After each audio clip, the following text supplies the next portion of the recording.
Di sebuah desa terpencil bernama Kampung Gelap, masyarakatnya selalu menyambut malam tahun baru dengan tradisi berkumpul di alun-alun. Mereka membawa makanan, memainkan musik, dan menyalakan kembang api. Namun, di balik keceriaan itu, ada satu larangan keras yang diwariskan secara turun-temurun. Jangan pernah menyalakan kembang api setelah tengah malam. Larangan ini bukan tanpa alasan. Konon pada malam tahun baru berabad-abad yang lalu, seorang pria bernama Dharma melanggar aturan itu. Ia membakar kembang api di tengah ladang jagung setelah jam menunjukkan pukul 1 pagi. Tak lama kemudian, suara-suara aneh mulai terdengar, dan tubuhnya ditemukan terbujur kaku keesokan harinya. Matanya melotot seolah menyaksikan sesuatu yang tak terkatakan. Tahun demi tahun berlalu, namun peristiwa itu tetap menjadi peringatan. Orang-orang menganggapnya hanya mitos, sampai sebuah keluarga pendatang memutuskan untuk menetap di desa itu. Keluarga kecil yang terdiri dari pasangan suami istri, Pak Anton dan Bu Sri, serta dua anak mereka, Dira dan Anya, merasa aturan tersebut hanya sekadar tradisi kuno yang tak perlu ditakuti. Ketika malam tahun baru tiba, keluarga itu bergabung dengan penduduk desa di alun-alun. Suara tawa dan dentuman kembang api memenuhi udara. Waktu terus berlalu hingga mendekati tengah malam. Saat orang-orang mulai berkemas pulang, keluarga Anton malah memutuskan untuk tinggal lebih lama. Mereka membawa sekotak kembang api besar yang belum sempat dinyalakan, berencana membuat penutup tahun mereka sendiri. Ketika lonceng di balai desa berdentang 12 kali, suasana berubah hening. Orang-orang desa yang masih berada di sekitar alun-alun buru-buru meninggalkan tempat itu, meninggalkan keluarga Anton sendirian. Pak Anton mengangkat kembang api terakhir dan menyalakannya.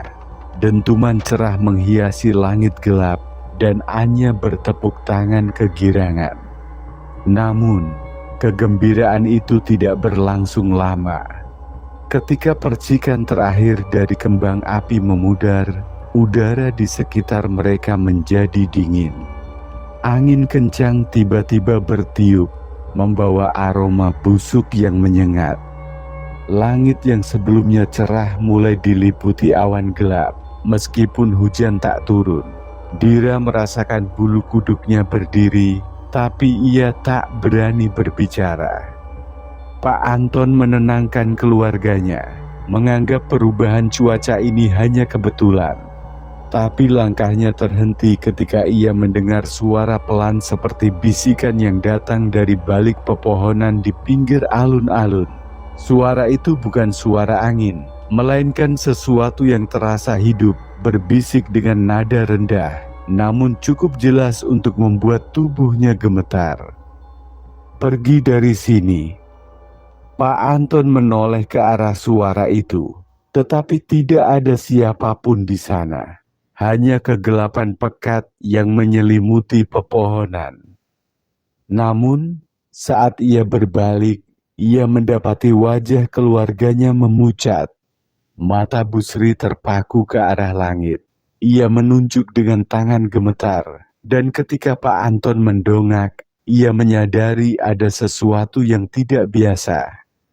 Di langit, sosok bayangan besar dengan bentuk menyerupai manusia menggantung tanpa gerakan.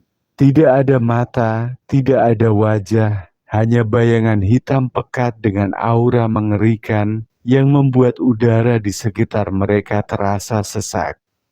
Tiba-tiba, bayangan itu bergerak, tidak turun ke tanah, tetapi mendekat dengan cara yang mustahil, seperti mengapung di udara. Setiap langkahnya membuat tanah bergetar. Pak Anton mencoba mengajak keluarganya lari, tetapi tubuhnya seolah membeku. Mereka hanya bisa berdiri diam, terhipnotis oleh pandangan makhluk itu. Satu persatu lampu di alun-alun padam. Suara kembang api yang masih meledak di kejauhan kini terdengar seperti bisikan seram. Bayangan itu berhenti tepat di depan keluarga Anton. Dan tiba-tiba, jeritan panjang menggema di udara. Suara itu bukan berasal dari makhluk itu, tetapi dari Anya. Tubuh gadis kecil itu terangkat ke udara, seolah ditarik oleh kekuatan tak terlihat. Pak Anton berusaha meraih Anya, tetapi ia malah terhempas ke tanah oleh angin kencang yang entah dari mana datangnya. Bu Sri memeluk Dira erat-erat, tetapi Dira pun mulai merasakan tubuhnya dingin, seolah ada sesuatu yang mencengkeram dari dalam dirinya. Anya terus berteriak, namun suaranya berubah menjadi suara orang dewasa. Suara yang jelas bukan milik anak kecil. Siapa yang berani melanggar aturan? Suara itu bertanya, menggema di seluruh desa. Bu Sri mencoba memohon ampun, tetapi suaranya tak keluar. Pak Anton akhirnya bisa bangkit, lalu dengan gemetar meminta maaf. Namun bayangan itu hanya tertawa. Tawa yang terdengar seperti ribuan suara berlapis. Tidak ada maaf, kata suara itu dingin. Langit tiba-tiba memancarkan kilatan cahaya merah. Sosok bayangan itu menghilang, tetapi efeknya tetap terasa. Pak Anton menemukan tubuh Anya tergeletak di tanah. Matanya terbuka lebar, tetapi tak ada tanda-tanda kehidupan. Bu Sri memekik, tetapi suaranya segera hilang ketika ia menyadari tubuh Dira juga kaku di pelukannya dengan wajah yang sama pucatnya. Pak Anton mencoba menggendong anak-anaknya, tetapi angin kencang kembali berhembus, membawa suara tawa yang memekakan telinga. Ia berlari menuju rumah, meninggalkan Bu Sri yang terjatuh di jalan. Namun, ketika ia membuka pintu rumahnya, ia menyadari bahwa rumah itu kini kosong.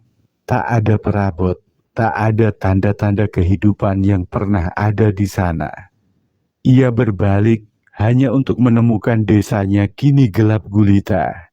Tidak ada satupun rumah dengan lampu menyala, tidak ada suara kehidupan.